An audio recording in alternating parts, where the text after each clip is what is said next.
Hi there. Welcome to Studio Movie Recap. Today we are going to recap action thriller film, Emancipation.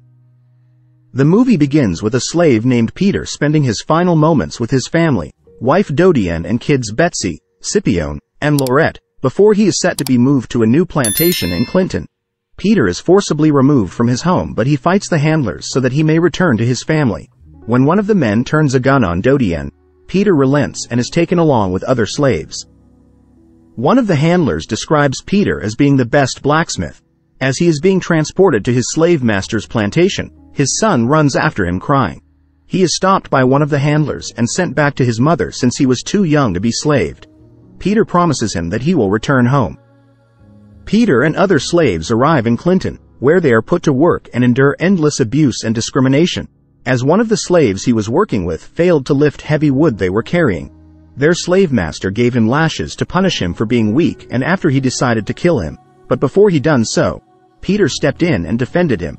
This triggered anger with the slave handler and he wanted to kill him but decided to forgive him since he was healthy and they needed more man to work. One slave who had previously tried to run, John, is branded on his cheek with hot iron. At night, Peter talks about his faith in God, but John dismisses him because he states that there is no God for them to be in their current position. As the slaves are working the following day, the slave handlers are reading Bible chapter for them that states that faith without work is dead, to keep the slaves in high spirits. Peter overhears that Lincoln's army is in Baton Rouge, and that many slaves are running in that direction for freedom. He devises a plan to cross through the swamps to escape. He plans the escape with John and two other slaves, giving them hope that it's better to die trying to escape than waiting for the slave handlers to kill them.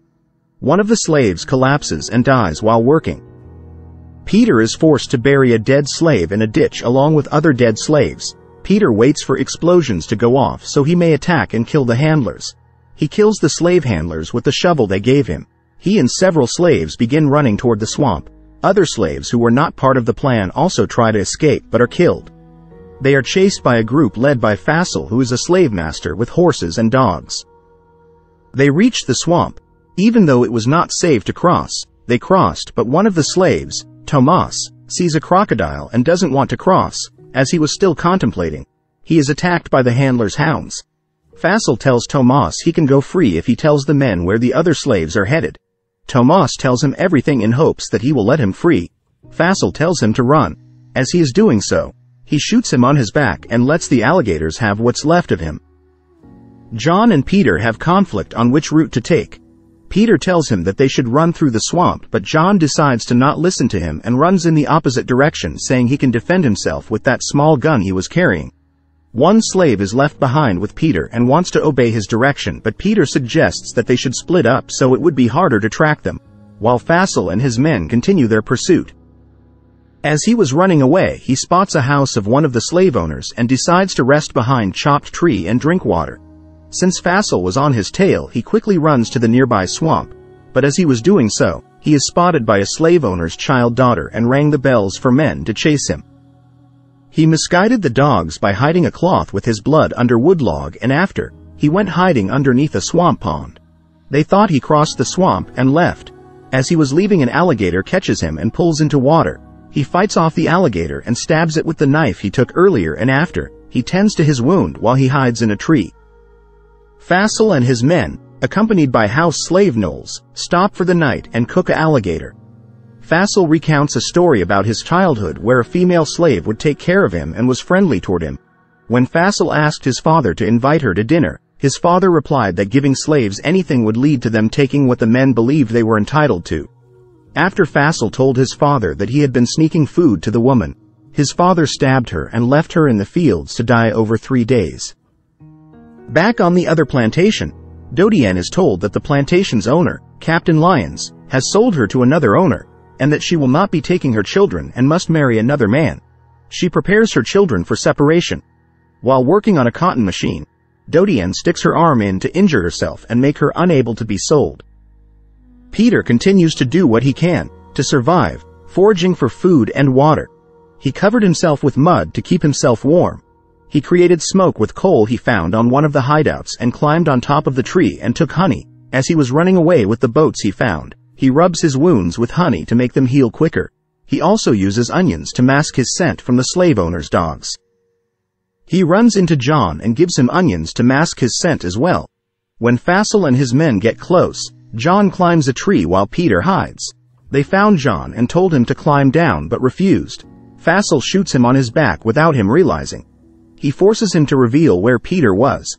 As he refused to snitch on him, Fassel butchered him and removed his head with a knife before stabbing him multiple times to make sure he is dead. At night, Peter comes across a burned-down house where the family has been murdered. He finds food and ate as much as he could, to recover strength. He then searched around the house and found a slave girl lying in the floor almost lifeless and tries to carry her to safety, but she is gravely injured. She dies after giving him a cross necklace.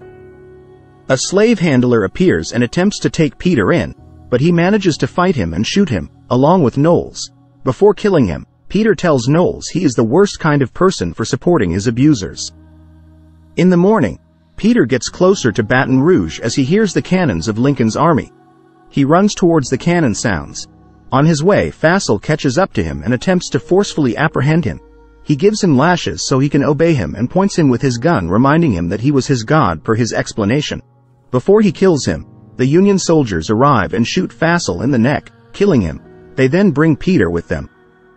Peter is taken to a camp where he is given medical attention. Few days after he recovered, he is sent to enlist with the Union in order to ensure his and his family's freedom. He finds the other slave that he escaped with and tells him that John couldn't make it. Peter is then guided to a tent where photographers take pictures of his bare back to show the many lashing scars on his body, so that the rest of the world may see the horrors of slavery. Peter becomes a soldier and walks with Captain Andrew Caillou to meet with General Dwight. When Dwight questions Peter's motives, Peter states that he will fight against the people that abused him. The soldiers are tasked with infiltrating a Confederate camp and seizing their cannons. As the men charge into battle, many severe casualties occur, including Caillou. It was a battle in which many lives were lost in between. Peter leads a charge where the Union soldiers overwhelm the Confederate soldiers, overtaking the camp. They infiltrated the house that Peter was called out by a kid, and arrested the wives and killed every man that was there. The native guard marches through Peter's old plantation, where he witnesses lions being executed. The people on the plantation are declared free, and they celebrate their news. Peter walks around and searches for his family, and after a while of searching, he finds them.